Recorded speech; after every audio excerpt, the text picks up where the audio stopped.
Welcome back to This Week in Agribusiness. At the top of the show, we had the chance to talk with the folks from the National Pork Producers Council about some of the changes in policy that could impact that business. The beef sector is another one that saw some new announcements related to that industry with President Joe Biden's recent order on competition. Max dug into it with Colin Woodall from Ncba. My cattlemen and women are getting ready for their big meeting coming up in a few days. They'll be in Nashville in August, and we'll talk about that with the Chief Executive Officer of the National Cattlemen's Beef Association, Colin Woodall, joining us this weekend on This Week in Agribusiness. First, Colin, I have to ask you about that executive order from the White House a few days ago dealing with competition. Several paragraphs there, and it occurred to me as I read it, my goodness, it looks like it could have been written by some of your members. You know, it very well could have been. This was a big announcement and one that Ncba has been working with USDA to help roll out. And the many components here, but probably the biggest component and the one that's going to have the biggest impact on our industry is the investment in more packing capacity. Having this grant program that USDA is going to create, having $500 million to invest in expansion of existing plants in new plants is really going to be a great step in helping us build the capacity we need to meet the demand, the very strong demand that exists today, while at the same time ensuring that we as cattle producers have as much leverage as possible to be able to get the prices that our cattle command. So we're excited that the Secretary heard quite clearly what we wanted to do, and that was reflected specifically in the portion of the executive order that deals with this grant and this investment in the capacity. Are you worried at all about the follow-through, about actually seeing this implemented? That could be a few months, several months down the road, couldn't it? Well, that's one thing we have to keep in mind is that this is not going to be a magic fix today. Whenever you're talking about investment in new packing capacity, it's easily a year or two away, especially with the price of building materials right now.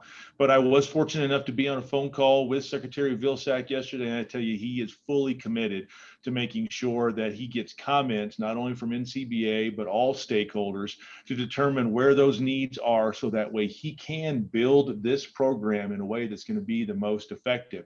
And it is quite clear that he wants to get this implemented just as quickly as possible. So I have full faith that he's going to follow through and this program will be up and running probably very soon.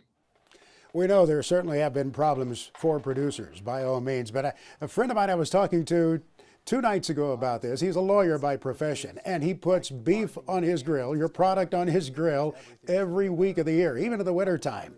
He said to me, you know, and maybe he was playing the devil's advocate here, he said, as a consumer, I have to tell you, this system has worked well for me. I have had no problem with the way this works. He says, is there the possibility that government doing something here could mess up a good thing? How do you respond to that?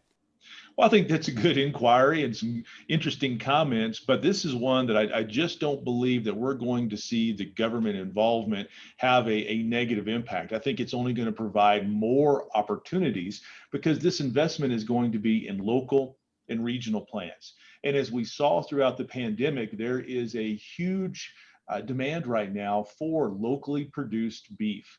And I believe this is going to provide a lot of our members opportunities to brand their product and to be able to get their product to their friends, neighbors, and local towns and cities.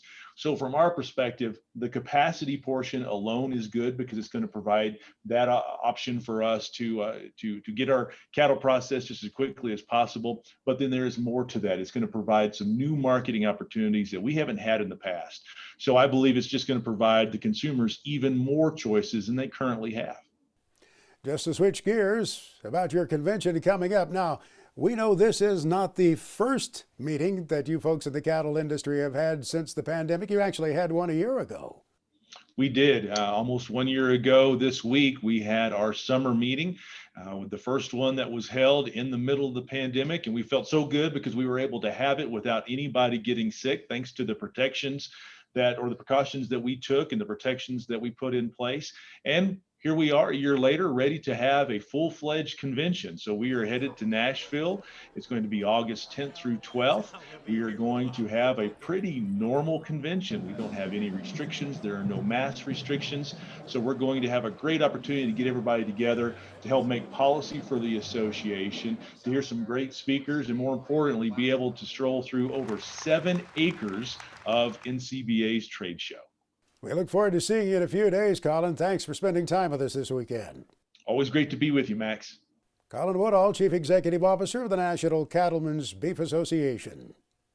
Thank you, Max, and thank you, Colin. There is certainly a lot to watch coming out of Washington, D.C., and a lot for cattlemen and women to discuss at their annual convention.